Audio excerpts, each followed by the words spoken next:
anything more.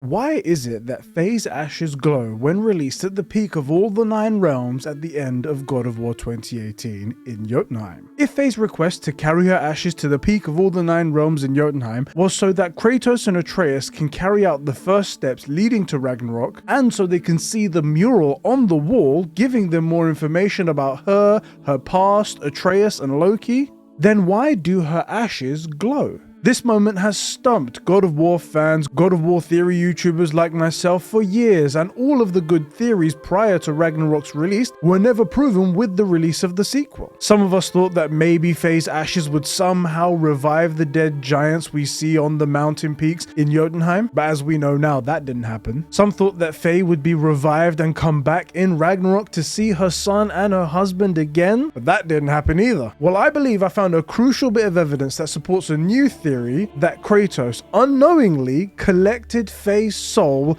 from within the light of Alfheim when he was lost inside, and put her soul in with her ashes, leading them to be scattered and glowing at the end of God of War 2018. Which is mental if you think about what that implies. What are her ashes going to do? What were they meant to do when released at the peak? Something that could be answered in a future DLC or expansion perhaps. But anyway, let me explain this theory to you guys and how I got there.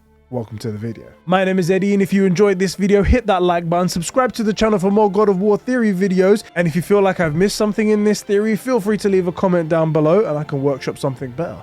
Maybe we can work at this together. Full credit will be given, of course. Speaking of credit, this video would not have happened without the legendary God of War YouTuber Jon Ford. We were casually talking the other day about God of War in DMs and workshopping theories back and forth, and he said something that sparked this whole video, so I want to give him a huge shout out. Check out his channel by clicking the link in the description if for some reason you don't know him already. He's really cool. He's a great God of War YouTuber and an even better guy, so go check him out. Okay, so while discussing some fun theories with Jon around God of War Ragnarok, the topic of Kratos' dreams came up. And while we were talking about how strange those dreams were, Jon Ford said that he believes the reason for those dreams is because a part of Faye is forever with Kratos. And not just the memory of her, but something more. And at the time, I didn't think too much about it. I went about my day, but then I started thinking about our conversation, and something about it just stuck with me. And the more and more I thought about it, the more and more it made sense, because those dreams are all very strange in a number of different ways. Like, they seem like memories of their past together, but then they're not. They are all perfectly timed with doubts Kratos is having, dealing with Ragnarok, saying things like, "The problem doesn't have to reach our doorstep for it to be our responsibility."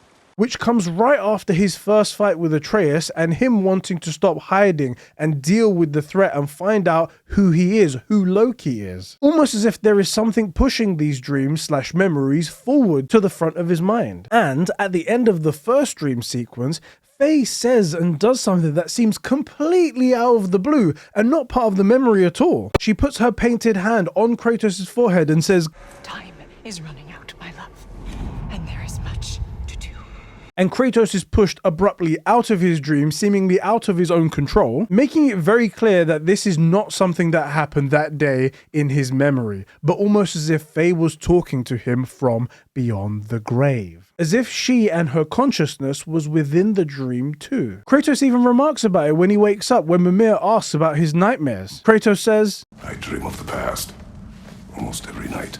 Ah, the bad old days in Greece? No, it feels like Faye is trying to tell me something. You don't mean to say you're talking to ghosts again, brother? No, but it is something more than memory.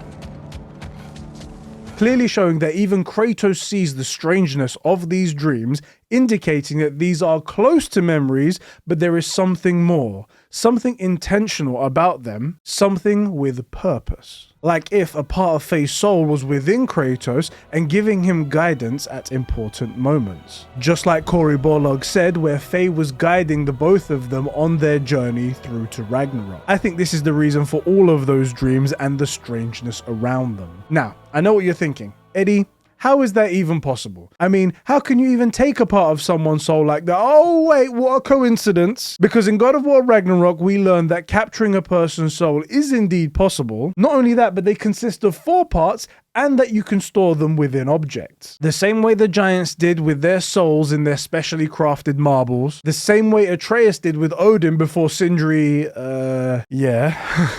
And the same way Atreus stored a part of Fenrir's soul in his knife when he died that we later put in Garm. The only issue here is that those souls were all taken and placed in objects intentionally, and from someone who was alive. Each time Atreus recited a spell, pulling the souls from that being and putting it into an object, and when Faye died, neither Kratos nor Atreus even knew about this ability. Hell, they didn't even know souls were real capturable things. And Atreus didn't even really know it was a thing until he got to Ironwood and was taught about it by Angrboda. So how did it happen, you ask? Well, there is another way you can capture someone's soul. Just one other way. And our friend Sindri told us exactly how it can be done.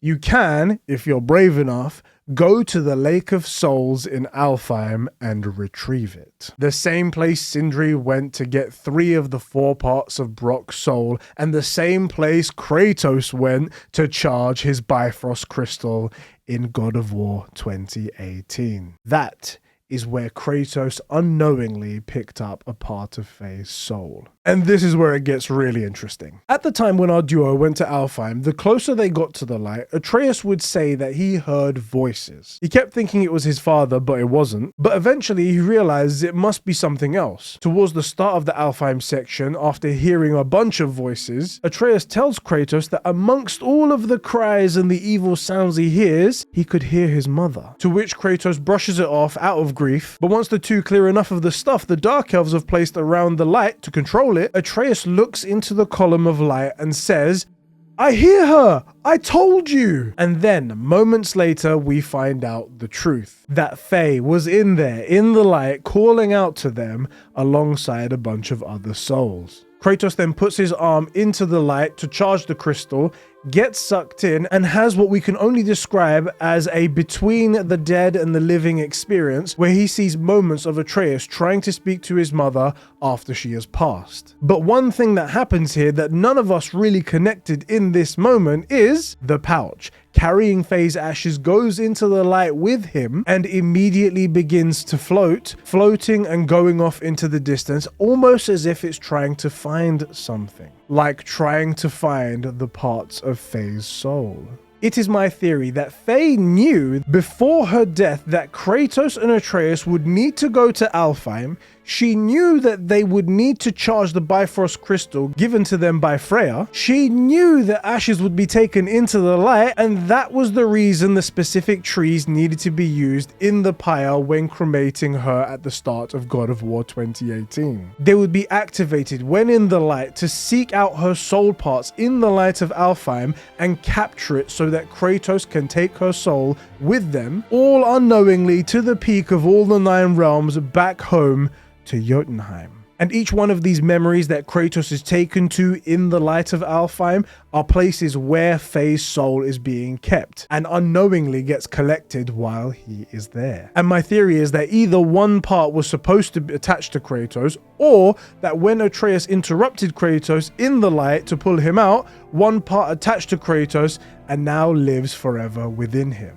Which I kind of like the sound of the second one. I feel like it feels a lot more loving, like now Kratos will forever have his wife with him and nothing can really take that away. Anyway, the moment that sort of confirms this whole theory for me happens the second time that our gang go back to Alfheim in God of War Ragnarok. When they're heading to the top of Alfheim to go find Groa the Knowledge Keeper's shrine so they can find the secret behind it, traveling with Tyr, Atreus comments that he can't hear his mother in the light anymore. Whereas before Kratos went into the light in God of War 2018, he could. Nothing. What's wrong? I could hear Mother inside last time, but I can't anymore. That's because they took her soul from the light, and that's why Faye's ashes glowed and sparkled at the peak of all the 9 realms as if they were something more than just ashes. Faye's soul was in there. Tell me that doesn't sound cool to you. I think it makes a lot of sense and gives us a plausible explanation to one of the biggest mysteries of God of War 2018. I'd be really excited to actually hear something from Cory Bullock himself to see if I'm on the right track here or if I'm just talking nonsense, but who knows if he'll ever actually answer. However, although we may have come up with the answer to one of the biggest questions, it does open up a bunch more questions for us. Because at the end of God of War 2018, we learn about all the events of the game already foreseen. They're already told and predicted on the mural, and that Faye was aware of it all along. Faye and whoever made the mural, most likely Grower the Knowledge Keeper. Meaning that the moments of the games was known and planned from the very beginning. No area visited was an unforeseen random accident. So why was her soul taken to Jotunheim? And why did she want it scattered there then? We didn't see any effect of it in the sequel, so what gives? And in the novelization of the first game, there is described to be a woman in a cloak standing in the light next to Atreus that Kratos sees, but he doesn't recognize her. He recognizes Faye, but not this woman also in the light. So another question is, who is that woman, and is that consequential? All questions I hope that we get answers to in the future in a DLC or an expansion, and questions that I will explore on this channel, so do subscribe for more theories like that. Anyway guys, as I said, let me know in the comment section how you felt about this theory. Let me know if you guys liked it, if there's any flaws that you see, and if you have any better ideas, feel free to drop them as well. Give the video a like, and I'll catch you guys all in the next one. Thank you guys. Thank you, Jon Ford. Bye.